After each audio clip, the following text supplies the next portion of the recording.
I understand and I know that this is a very proud moment, especially for the sponsors and the people who have guided the establishment of this university over a very long time. I think 15 years or thereabout is not yesterday. So again, from me, congratulations to all of you.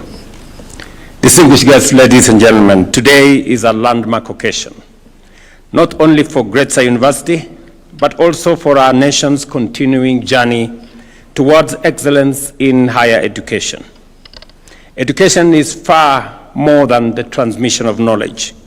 It is the engine that shapes thinkers, innovators, leaders, and problem solvers who, in my opinion, will secure Kenya's future. In this mission, private universities occupy a very special and critical space. They widen access, introduce flexible and industry-aligned programs, and enrich the diversity and dynamism of our higher education ecosystem. Since welcoming its first cohort of degree students in 2006, Gretsa University has demonstrated steady and impressive growth in academic stature, the breadth of its programs, and in its contribution to national development. To date, the institution has hosted 13 graduation ceremonies and produced more than 8,500 graduates in degree, diploma, and certificate programs.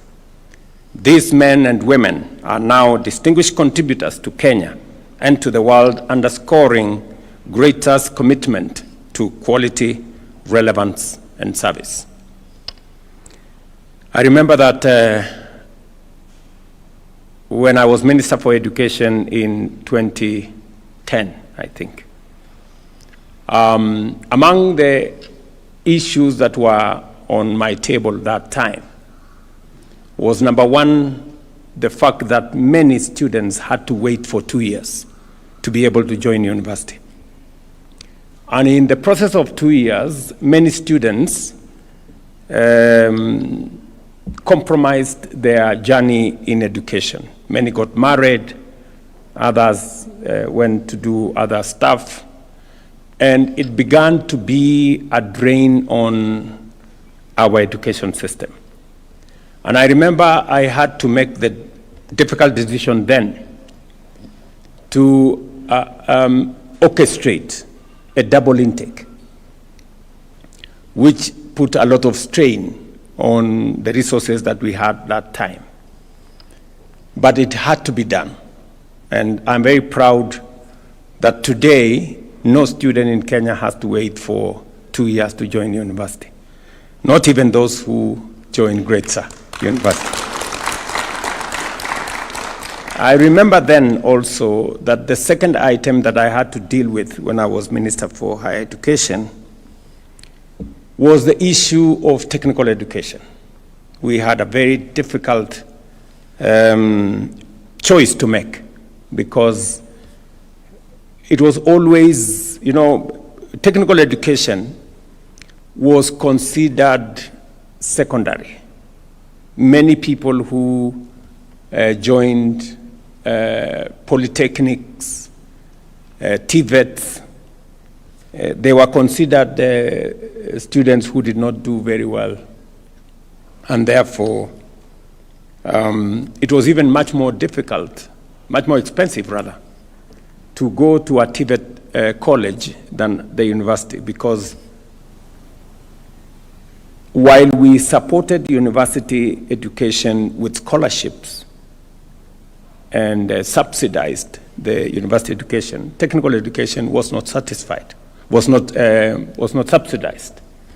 And therefore, again, I had to make the difficult decision then to align technical education with formal education. And again, there was a very big debate. I remember Professor Ogot, then he was Vice Chancellor of Moi University, writing a very long piece on the newspaper and saying how I was going the wrong direction and that I was trying to elevate plumbing and carpentry and all to the status of a university. But today, again, I'm very proud that we have all realized that STEM is the space where we are going to get the leadership of the future. That's where we're going to generate engineers, that's where we're going to generate the scientists of the future, and that's where we're going to generate all the people who will not only acquire knowledge, but apply that knowledge in a much more practical way. And that now Waziri has the easy task of progressing that. And I'm happy, Waziri, with what you're doing, progressing it now to more industry-based training. And today, I remember then we only had, I think, 13 technical training colleges. When I became Minister for Higher Education, we escalated that. And in the last, I think, 15 years, we have grown technical training colleges to now 254, I think. And we have moved the students.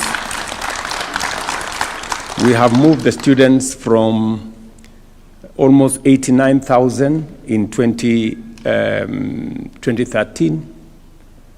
Now we are at 700,000. We have actually, in the last 3 years, we've moved the number of students from 380,000 to now 700,000. Again, it builds into the whole space around education. We must be minded about access, affordability, relevance. You know, this is where I want to encourage the Gretsa leadership to keep the focus on accessibility, on relevance, because sometimes people teach for the sake of people getting degrees and papers. But we must also equally be focused on relevance so that education can help us solve the problems of now and figure out how we can do better into the future. This milestone, as I have said, aligns with the broader transformation of university education in Kenya. As of 2025, our country boasts 82 accredited universities, 45 public and 37 private.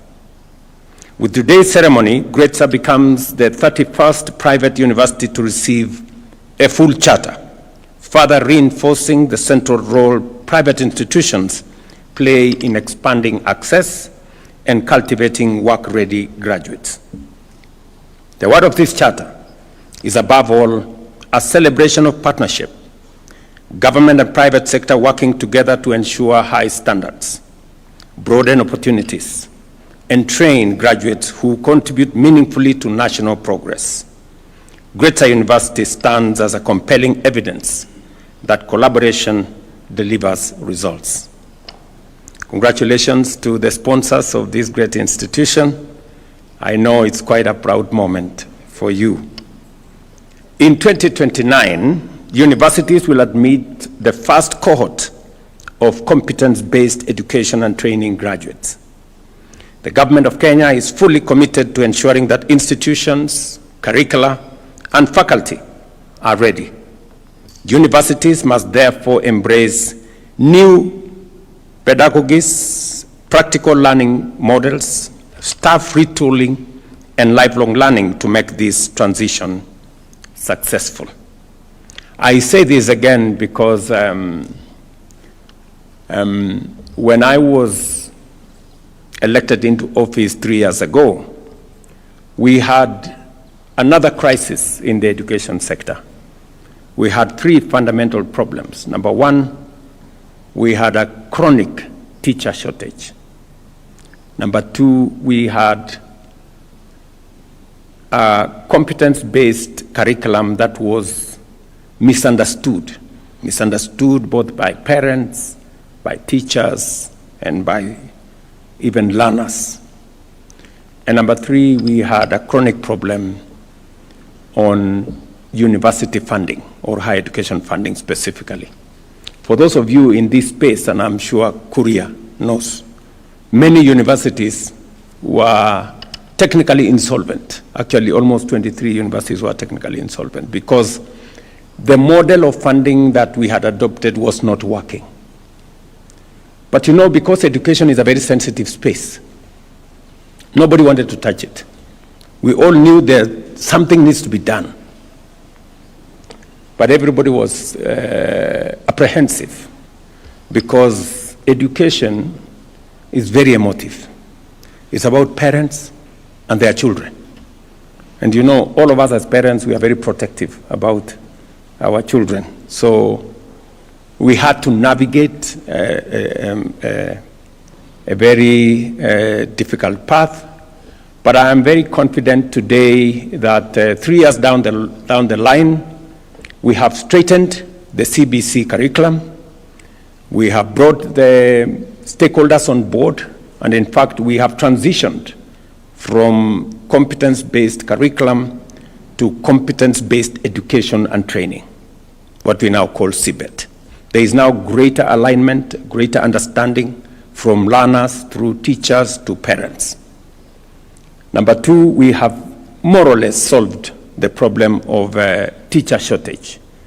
In the last 3 years, by next month, we will have hired 100,000 teachers. Again, to close the gap on teacher shortage. And we have invested more resources, working with members of parliament, working with development partners. We have built an extra 23,000 classrooms across. And my instructions to the ministry is that now we expand laboratories by another 1,600, is it, Julius? Yes. 1,600 laboratories, especially in schools that are in remote areas. It is not right that a student comes to do an exam in a laboratory for the first time they are entering a laboratory. So it is very important that we close the gaps in those spaces.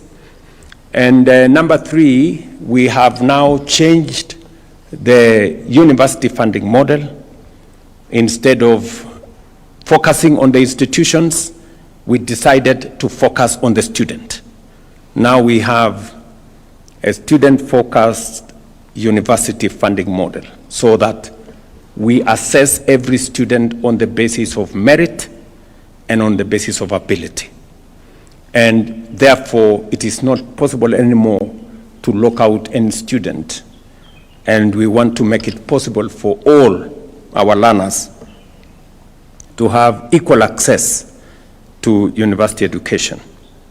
And I know Gretsa would have wanted the government to have some government-sponsored students. I think, I don't know whether you did have that in the past. But I don't have very good news for you. I have to straighten the space first because we overcommitted ourselves as government, and we actually brought a lot of trouble to many universities.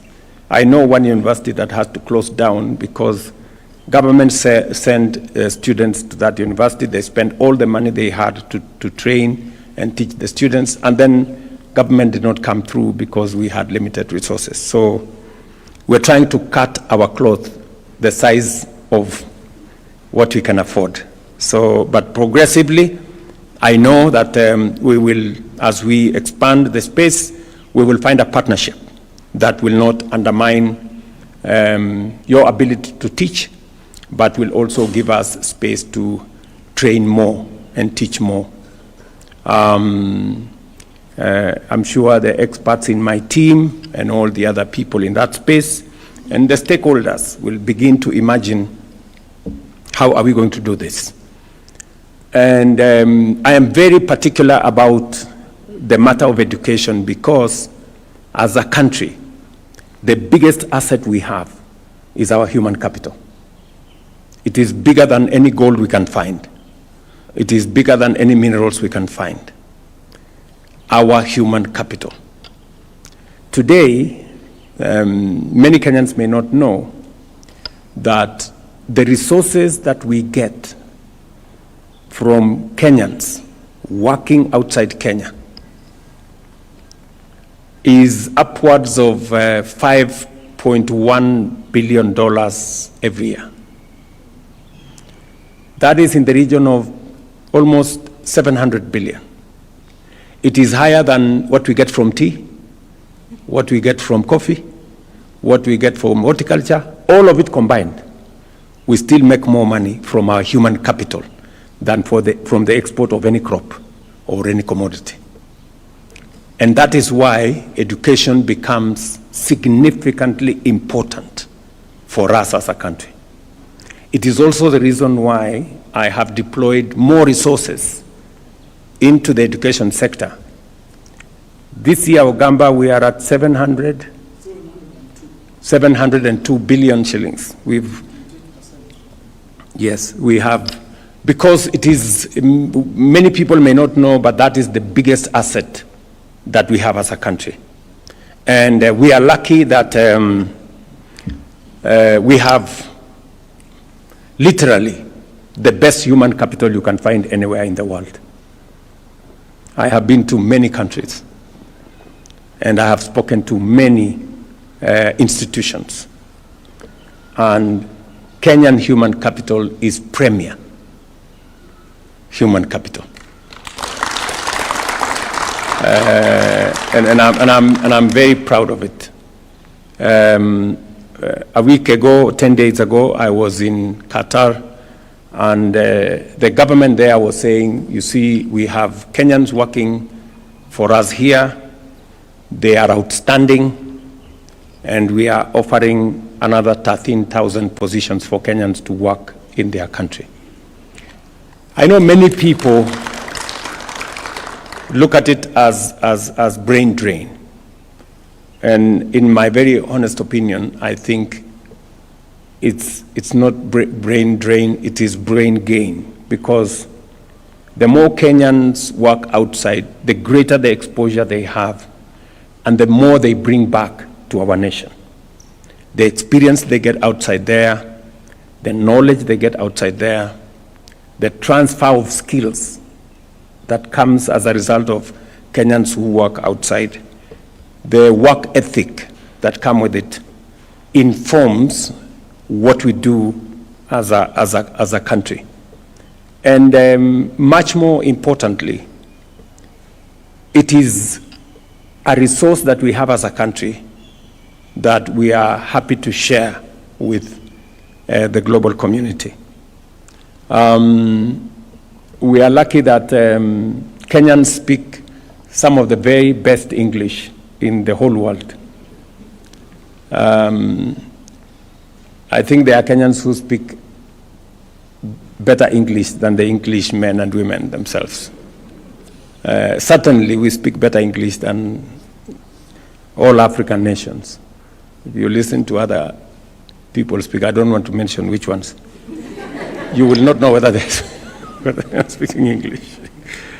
And so, because we have a great human resource, we are proud to share with the rest of the world, and in the process, use it as an asset to develop our own country. This morning, I was having a conversation with companies that we have agreed with to build with us the road from Rironi to Mau Summit, which is starting in the next week or so. And the conversation I was having with them is on skills transfer. We are putting up the largest road infrastructure under a private-public partnership the first, the largest in the Republic of Kenya. And we would want expertise that will help us in going into the future for us to be able to do this with our own human capital. You know, when I was Minister for Higher Education, many people thought plumbing is a job for, people very down there. Until we built the SGR. You cannot believe it. We imported plumbers to come and do the SGR. Plumbers. Because plumbing, I discovered, was such a very high-skilled job that not everybody can do it. And yet, if you ask ordinary people here, they think plumbing is for the people who have not gone to school. So there is a lot that we have to rethink as we drive our education system. And therefore, I want to encourage Gretsa University, as I do all our other universities and institutions of higher learning, to invest more in research, to get us better professionals, to build, partnerships and collaboration across the world so that we can up the knowledge that we transfer to our students, we can improve on our skills, and we can improve on our professional and all the other skills that we need. Ladies and gentlemen, I urge all universities to integrate artificial intelligence into their teaching, research, and institutional operations. I commend the Ministry of Education for developing a national oral policy that will guide structured, high-quality online learning across all our universities. Research and innovation must remain the foundation of our universities. Institutions must bridge the gap between theory and practice so that their graduates become job creators, innovators, and central actors in Kenya's industrialization and economic growth. To the founders, Chancellor Kibathi Mbogwa, Vice Chancellor Peter Ndishu Karanja, and the entire leadership, staff, and students and alumni. Thank you for your dedication and integrity. Under Dr. Mbogwa's visionary leadership and Dr. Karanja's dynamic stewardship, Gretsa has upheld its promise of excellence, relevance, and service. To the students of Gretsa, and it's unfortunate I'm told there is a graduation tomorrow. I wish I would have made it to the graduation, but I have now an invitation to come to one of the ceremonies, and I look forward to, were you serious about the invitation?